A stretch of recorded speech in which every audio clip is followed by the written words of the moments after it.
এতিয়া নদীবিলাক পাৰ হৈ আহোঁতে কি হৈছিলে বস্তুটো এই হাতীৰ মানে ভৰিবিলাকত মানে তেলৰ নিচিনা কিবা এটা মানে লাগিছিলে ঠিক আছে তেতিয়া ধৰ যেতিয়া নেকি অকণমান তেলৰ নিচিনা লাগিছিলে তেতিয়া ব্ৰিটিছে যেতিয়া দেখি পেলাই নহয় ভাবিলে যে এইটো বস্তু কি হয় এইটো কেতিয়া পানী নহয় পানীটো হ'লে শুকাই যায়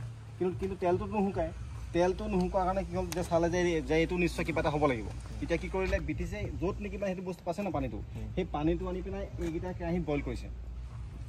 এইকেইটা কেৰাহীত বইল কৰিছেতো বইল কৰাৰ পাছত কি হৈছে পানীটো মানে ভাৱ হৈ গুচি গৈছে কিন্তু অইলটো ইয়াত থাকি গৈছে তেতিয়া হৈছে যে ইয়াত এইটো মানে ইয়াত এইটো মাল আছে তেতিয়াই প্ৰথমতে ধৰ এইটো বস্তু ইয়াতে যে অইল যে ক্ৰুড অইলটো যে আছে সেইটো বস্তু মানে কি ইয়াতে মানে গম পাইছে আৰু তেতিয়া সিহঁতি ইয়াত মানে এইবিলাক মানে কি আৰু হেৰি কৰিছে মানে খান্দিছে এইবিলাকতো আমাৰ ভাষাত কি যে এইবিলাক মানে ভাত বনোৱা কেৰাহী নেকি এতিয়া বস্তুটো বুজি পাই নেকি কি হয় ভাত বনোৱা কেৰাহী নে কি কেৰাহী 10 সেকেন্ড আগত মই সেইটোৱে ভাবিছোঁ